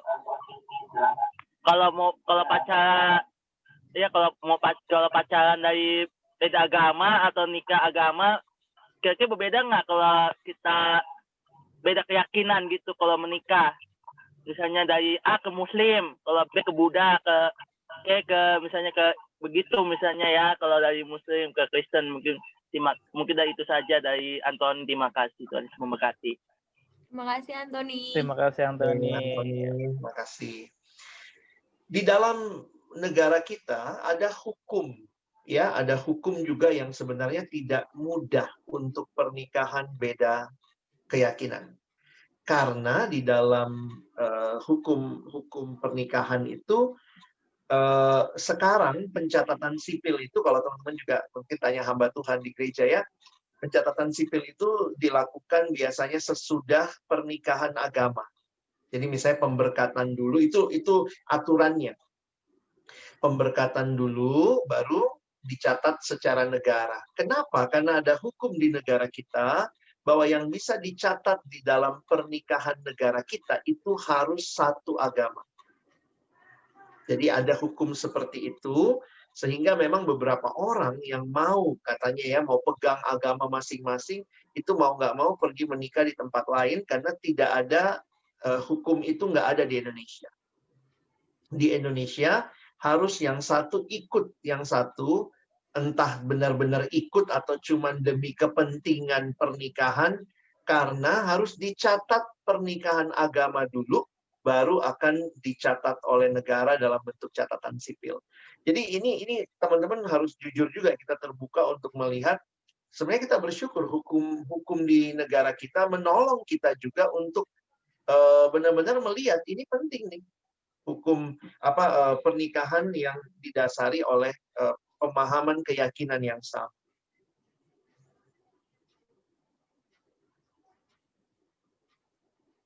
Oke, makasih Bang Alex. Thank you Bang Alex. Thank you. Kalau kita ke Katolik ya gimana ya? Kalau kita memang nikahnya sama Katolik. Oke. Kalau nikahnya dapat sama orang Katolik, gimana? Kalau nikah sama orang Katolik begitu? Iya. Oke, siap. Thank you. Antoni. Terima kasih. Baik. Pernikahan di dalam kekristenan sendiri, saya pikir juga menarik karena kita banyak denominasi. Tentu satu sisi kita lihat denominasi bukan kutuk, tapi berkat. Karena berarti Allah dengan keberbagaian ya, Tuhan hadirkan berbagai macam denominasi dan gereja yang ada dalam denominasi itu. Nah, saya melihat sejauh kita benar-benar mencari pasangan yang bertumbuh di dalam Tuhan, itu dasarnya. Dia ada di denominasi apapun, bagi saya sebenarnya jauh lebih mendasar dia percaya Yesus sungguh-sungguh, dan dia bertumbuh dalam Kristus. Nah, memang di dalam realita harus menikah di gereja, kita nggak mungkin menikah di dua gereja begitu ya, pemberkatan itu biasanya hanya di satu gereja, maka teman-teman harus memilih. Ya, nah karena itu saya pikir tanya sama hamba Tuhan yang kenal kamu, kenal pasanganmu. Nah, saya melihatnya begini. Kadang ada yang bilang gini, oke deh saya menikahnya ada di gereja itu. Nanti tapi kalau habis menikah saya pergi ke gereja lain lah, gitu ya. Atau dia tetap pegang gerejanya yang lama. Nah, saya melihat sebagai satu keluarga, pertimbangkan kepentingan buat anak-anakmu nanti, sebaiknya sama-sama sepakat akan bergereja di mana. Jadi itu pun akan menentukan, misalnya kalian diberkati di mana, sesudah itu. Karena banyak kali pemberkatan itu kompromi. Misalnya ya, bapaknya majelis di gereja X. Yang satu juga bapaknya majelis juga di gereja X. Jadi akhirnya gimana menikahnya? Akhirnya pokoknya mesti menikah di gereja X dulu gitu ya. Habis menikah, terus dia nggak ke gereja itu. Hanya cuma untuk memenuhi supaya nggak mempermalukan papanya ya. Saya jujur aja kadang-kadang saya harus katakan, yang penting itu pernikahannya jelas di mana, tapi kemudian sesudah itu pun penting. Jadi jangan sesudah itu suami ke gereja yang satu, istri ke gereja yang lain. Bagi saya kalau sudah punya anak, kasihan anaknya. Yang justru harusnya kita bangun kehidupan keluarga bersama-sama bertumbuh dalam satu gereja. Memang pada akhirnya kesannya ada yang mengalah, tapi ini bukan masalah mengalah.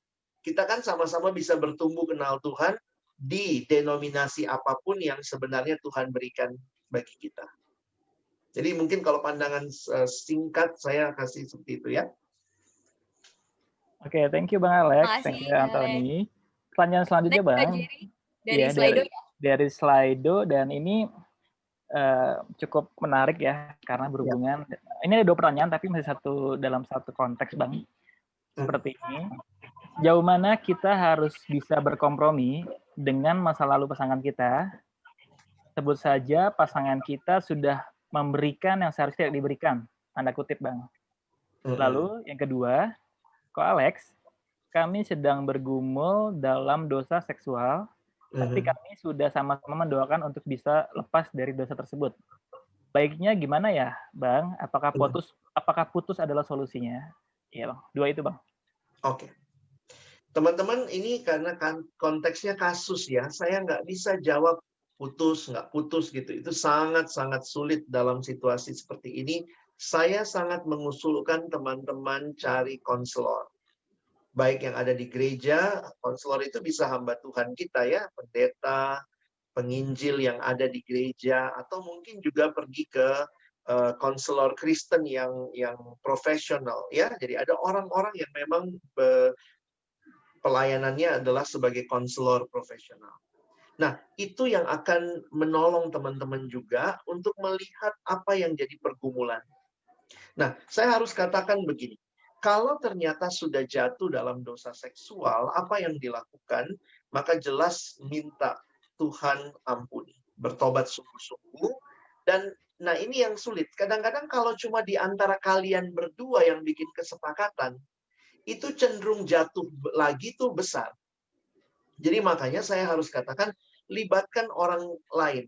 Dalam arti entah konselor atau hamba Tuhan yang kalian kasih akses untuk bertanya, untuk menegur kalian, dan itu saya pikir akan lebih sehat ketimbang nanti jatuh terus di dosa yang sama, dan ini akan jadi pergumulan yang tiada henti biasanya. Jadi, ya saya lihat ya, kalau di beberapa sekolah teologi ya, orang pacaran pun langsung ada supervisornya. Maksudnya apa? Itu akan menolong lah untuk membangun relasinya. Dan kalau ada orang-orang yang mungkin sudah jatuh dalam ketidakkudusan dalam pacaran, misalnya waktu mereka pacaran, mereka kasih akses tuh. Ada orang yang datang. Mungkin kita lagi makan di mana, yang satu duduk di meja mana, tapi kita bisa melihat. Jadi jangan misalnya cari tempat pacaran di rumah, di kamar gitu ya. Kita mesti kasih akses kepada orang-orang yang kenal kita gitu. Kami mau pacaran, mau nggak nemenin gitu ya. Nemenin dalam arti supaya kita nggak jatuh dalam dosa. Nah ini yang saya bilang, coba buka diri untuk ditolong. Ya, kalau memang ternyata sulit dan umurmu masih muda, belum bakal menikah tahun depan, mungkin saran saya, kalau ya kami masih muda Kak, masih umur 18, 19, 20, menikahnya mungkin kami masih pinginnya tuh menikah sekitar umur 28, 29. Kalau situasi begitu sulit dan kalian jatuh terus, kalau saya jadi konselor, saran saya putus dulu. Selesai dulu, berhenti dulu. Karena makin kalian ketemu, tetap nggak bisa jaga kekudusan, itu akan sangat sulit. Jadi daripada terus berbuat dosa, berhenti dulu. Kalau dia jodoh yang Tuhan berikan ya, walaupun konsep jodoh juga sebenarnya nggak terlalu tepat ya. Kalau memang benar Tuhan memberikan kamu kepada dia, dia kepada kamu, pasti ketemu lagi kok. Ya, tapi memang itu yang sangat-sangat penting untuk kita jaga. Nah, tadi pertanyaan pertamanya tadi kenapa ya? Bagaimana kita berkompromi dengan masa lalu pasangan kita, Pak? Oke. Nah ini kalau bicara masa lalu banyak pendapat ya. Tapi kalau saya pribadi nih ya, kalau saya pribadi suka berpikir begini. Tidak semua hal perlu dan harus kita buka ke pasangan kita dalam relasi yang awal. Tapi ketika relasi lebih jauh, Tuhan pimpin kita juga, ya silahkan. Kalian bisa buka itu, tapi itu seiring berjalannya waktu. Dan juga sebenarnya gini ya, apa tujuan membukakan itu? Nah, itu harus dilihat. Apa tujuannya? Karena saya ketemu beberapa kasus yang justru waktu dibuka, itu menghancurkan relasi. Tetapi kalau nggak dibuka, yang satu hidup dalam perasaan bersalah. Jadi ini kadang-kadang kasusnya beda-beda. Saya pernah ketemu orang yang dia cerita ke pasangannya, masa lalunya, dia sudah kehilangan tanda kutip ya, keperawanannya, dia berani cerita segala macam, dan pasangannya berani terima. Karena juga pasangannya sadar tidak ada orang yang sempurna. Nah, di sisi lain saya juga ketemu ada yang pernah buka ke pasangannya, nggak lama ditinggal, gitu ya. Jadi memang nggak ada apa ya tips yang benar, tapi waktu itu menarik cara pikirnya. Kak, orang ini dia ngomong begini, Kak, saya punya prinsip, saya harus jujur sama pasangan saya. Jadi ketika dia putuskan saya, berarti saya berkesimpulan bukan dia orang yang Tuhan berikan kepada saya. Karena saya mencari atau saya berdoa, orang itu bisa terima saya apa adanya. Nah, jadi buat kita biasanya kalau memberi nasihat buat kasus-kasus seperti itu tuh sangat tergantung konteks dan kasusnya. Tapi mungkin prinsipnya ya, yang jatuh dalam dosa seksual, baik di masa lalu maupun sedang terjadi sekarang, bertobat, minta ampun sungguh-sungguh, cari pertolongan. Siap, terima kasih Bang Alex. Oke, Carol, ini sudah mau jam 9, mungkin satu pertanyaan lagi kali ya. Oke. Iya. Kayaknya karena saking serunya nih nggak berasa Bang, udah jam 9 aja. Iya, dan masih banyak banget pertanyaan yang belum dibaca Kak Alex. Mohon maaf banget teman-teman ya. Nanti kirim aja, nanti kalau Kak Alex sempet nanti aku bahas. Wah, makasih Kak Alex. Ya. Siap. Ini boleh 2 langsung nggak, Kak? Boleh. Coba bacain aja, nanti saya jawabnya sekalian kali ya. Sip. Kak, menurut Kakak, apa yang harus dilakukan jika hubungan kami tidak disetujui oleh orang tua, padahal hubungan kami ini sudah dalam proses pertumbuhan rohani, berdoa, dan baca Alkitab bareng? Itu yang pertama ya, Kak. Yang kedua, ini berbeda. Kak, saya mau bertanya, kita bisa dibilang sepadan, baik dalam rohani maupun kedewasaan. Tapi target umur pernikahan kita masih jauh. Saya kerja dan dia kuliah. Tetapi kita punya komitmen untuk menikah. Apa yang harus kita lakukan dengan waktu yang banyak itu? Itu, Kak. Oke. Waktu yang banyak, saya jawab yang kedua dulu ya. Waktu yang banyak sebenarnya adalah kesempatan kenal lebih baik, lebih dalam. Dan menariknya, kalian sudah punya konsep yang bagus ya. Benar-benar mengerti bahwa kita sama-sama mau menikah, kami sama-sama bertumbuh. Jadi nikmatilah itu, kesempatan untuk dekat, untuk kenal satu sama lain. Dan teman-teman gini ya, saya pikir dalam pengalaman kita melayani, atau kita misalnya bertumbuh gitu ya, itu kesempatan yang indah tuh ya, sama-sama mungkin saling punya pelayanan bareng atau apa ya. Jadi memang itu bisa kenal lebih jauh. Nah, cuma memang teman-teman harus waspada karena memang realita hubungan itu ada pasang surutnya. Realita hubungan tuh ada pasang surutnya. Jadi bisa juga kadang-kadang muncul rasa bosan, mungkin karena saking lama aja waktu itu ya. Dan bagi saya itu mungkin dialami sehingga juga harus diantisipasi. Jadi kalau bisa memang saya melihat sebenarnya kalau orang bertumbuh itu dia akan lebih terbuka juga ke lingkungan. Jadi saya juga harus mewaspadai orang yang pacaran terlalu lama dan makin lama pacaran makin berdua. Nah itu bahaya. Jadi waspadalah ya. Jadi berikan akses kepada komunitas itu, memberi masukan, memberi teguran, memberi semangat buat kalian. Jadi termasuk juga membangun diri, kalian bisa PA bersama, baca Alkitab bersama, biasakan itu ya, supaya jadi sesuatu yang membangun kalian. Jadi lupa nih pertanyaan pertama, Carol tadi apa ya? Yang pertama, apa yang harus dilakukan jika hubungan kami tidak direstui oleh orang tua? Tidak direstui. Nah, ini juga nggak ada jawaban pintas ya, karena pasti harus dilihat apa konteksnya. Kalian sudah sejauh apa juga. Ada banyak cerita lah ya, tapi saya pikir prinsipnya begini. Kita dalam tradisi di Timur, khususnya orang-orang seperti di Indonesia begitu ya, pernikahan itu bukan cuma masalah dua orang, kayak bule ya, dia menikah ya udah cuman berdua lalu papa mamanya selesai.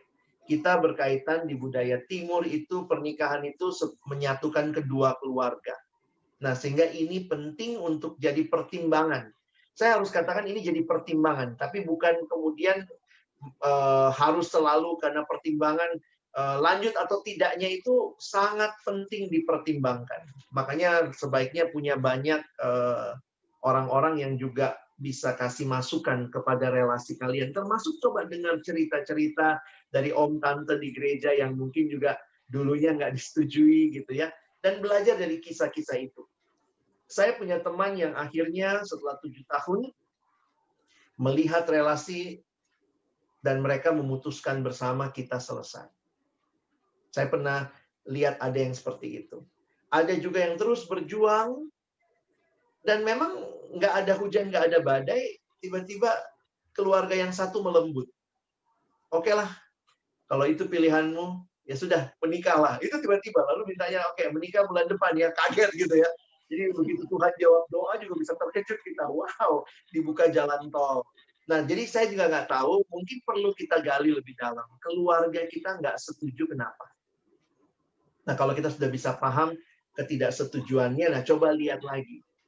Dan termasuk gini teman-teman ya, buat kalian yang lagi punya pergumulan dengan keluarga, kalau kalian masih mau berjuang, dan kalian yang paling tahu nih, harus berjuang atau stop atau gimana, belajar untuk tetap memiliki kasih kepada keluarga yang menghambat hubungan kalian. Karena kalau sekali Tuhan jawab, oke, tiba-tiba menikah, jadi jangan gitu ya, ada tuh yang dalam pacaran selalu gitu. Iya kak, pokoknya nyokapnya dia nggak setuju kami. Nyokapnya itu kurang ajar banget deh. Nyokapnya itu gini. Terus tiba-tiba jadi mertua dia dong. Gitu kan. Jadi mertua dia, saya bilang, waduh, lu udah terlanjur banyak maki-maki dalam arti. Jadi memang akhirnya waktu sudah jadi anak mantu pun nggak bisa menghargai dan mengasihi.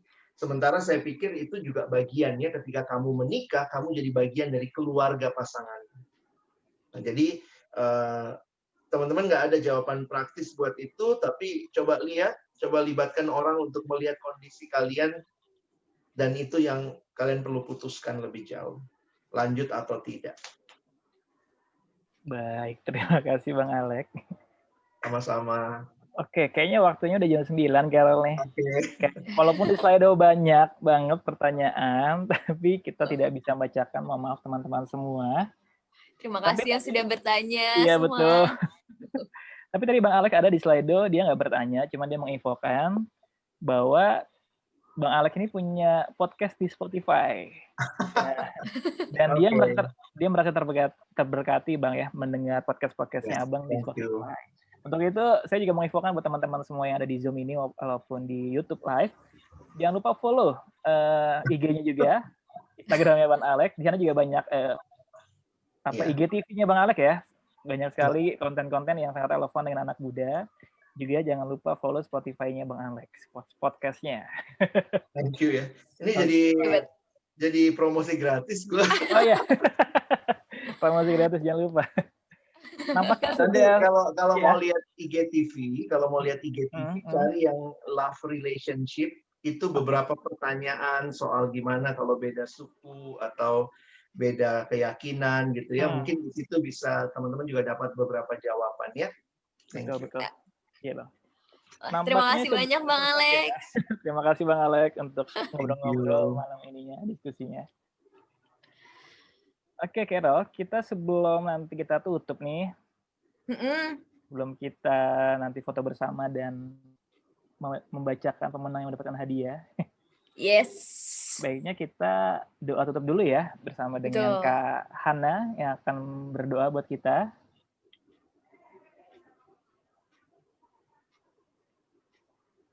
Kak Hana. Kak Hana dari Cibinong. Ya, oke, sebentar ya. Siap.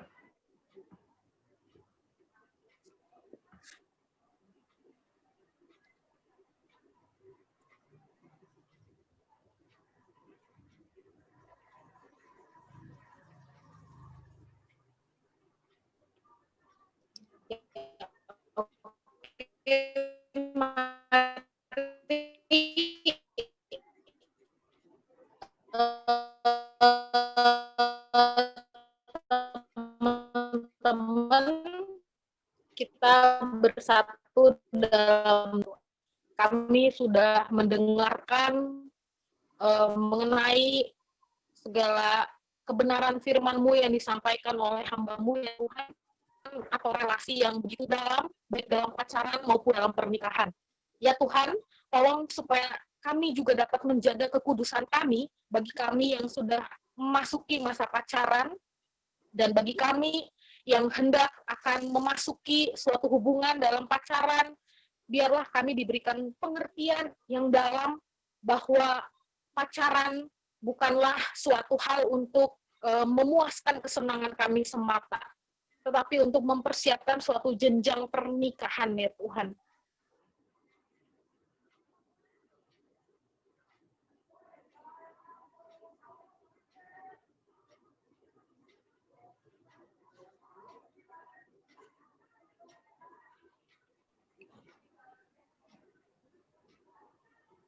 Ya. Aja. Amin. Nampaknya terputus koneksinya. Iya. Terima kasih Kak Hana dari GK Cibinong. Oke, sebelum kita mengakhiri, kita akan foto bersama-sama. Teman-teman boleh menyalakan kameranya. Saya akan beberapa kali capture ya, karena ini hampir ada 4 slide. Oke, 1, 2. Oke, 4 kali ya. Yang kedua. 1, 2. Oke, yang ketiga. Yang ketiga, 1, 2. Oke. Tuhan dalam nama Terputus ya tadi ya? Enggak. Terima kasih Kak Hana. Tadi terputus nampaknya. Oke. Carol, tadi yang bertanya tidak ada namanya semua. Kita bingung mau ngasih hadiah ke siapa ini. Atau mungkin yang merasa udah nanya, bisa Ya. chat kali ya Kak, hubungin kita. Ya, Kan kita nggak boleh. tahu nih pertanyaannya yang mana ya. Tapi teman-teman tadi udah nanya gitu ya. Iya, siap. Nampaknya Kak Hana sudah tergabung lagi dengan kita. Terima kasih Kak Hana tadi doanya. Tidak apa-apa terputus tadi. Iya, Oke, koneksi internet ya Kak. teman-teman yang tadi merasa pertanyaannya dibacakan oleh panitia, boleh WhatsApp ke PAC gereja masing-masing. Untuk Petamburan bisa ke Glenn. Untuk Gunung Putri bisa ke Carol atau Esther, Kristanti. Untuk Cibinong bisa ke Kevin. Nanti kita akan kirim hadiahnya. Dan kita juga akan memberikan hadiah kepada 3 pemenang tadi ya, games tadi ya, Carol ya. Iya, betul. Ada siapa ya tadi? Atau di grup pemuda aja, nanti di grup pemuda. Oh iya, boleh. Terima kasih usulannya. Iya, terima kasih. Tadi Iya, tadi yang 3 orang pemenang juara tadi ya.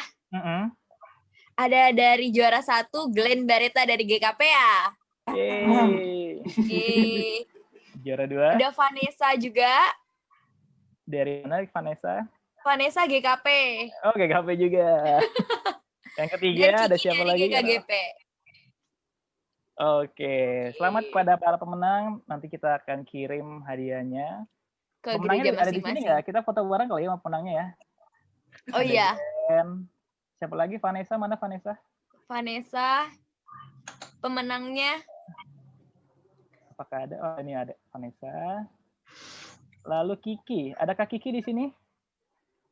Oh, ada nih Kiki. Boleh nyalakan videonya, Kiki?